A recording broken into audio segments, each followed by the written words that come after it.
بسم اللہ الرحمن الرحیم۔ السلام علیکم۔ آنے والے موضوع سامعین کا چینل پہ ویلکم ہے، پلیز لائک اینڈ سبسکرائب۔ اتفاق میں برکت ہے، ابن انشا کی مزاحیہ تحریر۔ ایک بڑے میاں جنہوں نے اپنی زندگی میں بہت کچھ کمایا بنایا تھا، آخر بیمار ہوئے، مرض الموت میں گرفتار ہوئے۔ ان کی اور تو کچھ نہیں کوئی فکر تھی تو یہ کہ ان کے 500 بیٹوں کی آپس میں نہیں بنتی تھی، پتلی بھی نہیں چھنتی تھی، لڑتے رہتے تھے، کبھی کسی بات پر اتفاق نہ ہوتا تھا، حالانکہ اتفاق میں بڑی برکت ہے۔ آخر انہوں نے بیٹوں پر اتحاد و اتفاق کی خوبیاں واضح کرنے کے لیے ایک ترکیب سوچی۔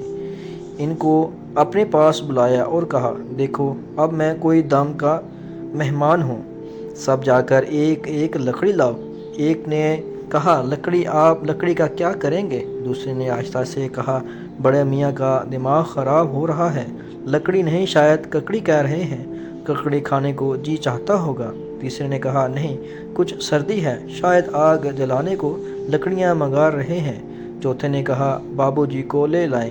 پانچویں نے کہا، نہیں، اپلے لاتا ہوں، وہ زیادہ اچھے رہیں گے۔ باپ نے کراتے ہوئے کہا، ارے نالائکو، میں جو کہتا ہوں وہ کرو، کہیں سے لکڑیاں لاؤ جنگل سے۔ ایک بیٹے نے، یہ بھی اچھی رہی، جنگل یہاں کہاں ہے، اور محکمہ جنگلات والے لکڑیاں کہاں کاٹنے دیتے ہیں۔ دوسرے نے کہا، اپنے آپے میں نہیں ہے بابو جی، بک رہے ہیں جنون میں کیا کچھ۔ تیسرے نے کہا، بھئی لکڑیوں والی بات اپن کو تو سمجھ میں نہیں آئی۔ چوتھے نے کہا، بڑے میاں نے عمر بھر ایک ہی تو خواہش کی ہے، اسے پورا کرنے میں کیا حرج ہے۔ پانچویں نے کہا، اچھا میں جاتا ہوں، ٹال پر سے لکڑیاں لاتا ہوں۔ چنانچہ وہ ٹال پر گیا، ٹال والے سے کہا، خان صاحب ذرا 5 لکڑیاں تو دینا، اچھی مضبوط ہوں۔ ٹال والے نے لکڑیاں دیں، ہر ایک خاصی موٹی اور مضبوط۔ باپ نے دیکھا اس کا دل بیٹھ گیا، یہ بتانا بھی خلاف مسئلہ تھا کہ لکڑیاں کیوں منگائی ہیں، اس سے کیا اخلاقی نتیجہ نکالنا مقصود ہے۔ آخر بیٹوں سے کہا، اب ان لکڑیوں کا گٹھا باندھ دو۔ اب بیٹوں نے پھر چہمگوئیاں ہوئیں، گٹھا وہ کیوں، اب رسی کہاں سے لائیں، بھئی بہت تنگ کیا ہے اس بوڑھے نے۔ آخر ایک نے اپنے پاجامے میں سے ہزار بند نکالا اور گٹھا باندھ دیا۔ بڑے میاں نے کہا، اب اس گٹھے کو توڑو۔ بیٹوں نے کہا، لو بھئی یہ بھی اچھی رہی، کیسے توڑیں، کلہاڑا کہاں سے لائیں؟ باپ نے کہا، کلہاڑی سے نہیں، ہاتھوں سے توڑ دو، گھٹنے سے توڑو۔ حکم والد مرگے مفاجات۔ پہلے ایک نے کوشش کی، پھر دوسرے نے، پھر تیسرے نے، پھر چوتھے نے، پھر پانچویں نے، لکڑیوں کا بال بیکا نہ ہوا۔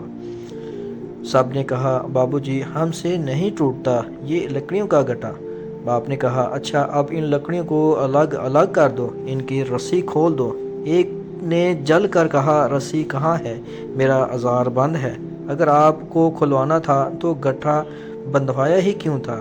لاؤ بھئی کوئی پینسل دینا، ہزار بند ڈالوں لوں پاجامے میں۔ باپ نے بزرگانہ شفقت سے اس کی بات کو نظر انداز کرتے ہوئے کہا، اچھا اب ان لکڑیوں کو توڑ دو، ایک ایک کر کے توڑو۔ لکڑیاں چونکہ موٹی اور مضبوط تھیں، بہت کوشش کی کسی سے نہ ٹوٹیں۔ آخر میں بڑے بھائی کی باری تھی، اس نے ایک لکڑی پر گھٹنے کا پورا زور ڈالا اور تڑاک کی آواز آئی۔ باپ نے نصیحت کرنے کے لیے آنکھیں ایک دم کھول دیں، کیا دیکھتا ہے، بڑا بیٹا بے ہوش پڑا ہے، لکڑی سلامت پڑی ہے۔ آواز بیٹے کے گھٹنے کی ہڈی ٹوٹنے کی تھی۔ ایک لڑکے نے کہا، یہ بوڑھا بہت جاہل ہے۔ دوسرے نے کہا، اڑیل ضدی۔ تیسرے نے کہا، کھوسٹ سنکی، عقل سے پیدل گامڑ۔ چوتھے نے کہا، سارے بوڑھے ایک ایسے ہی ہوتے ہیں، کم وقت مرتا بھی نہیں۔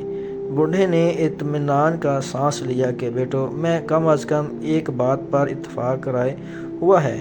اس کے بعد آنکھیں بند کی اور نہایت سکون سے جان دے دی۔ تو دوستو، امید ہے آپ نے اس کہانی سے کچھ سیکھا ہوگا۔ ان کے والد جو ان کو سکھانا چاہ رہے تھے وہ تو ان سے مقصود نہ ہوا اور انہوں نے اپنی جان دے دی۔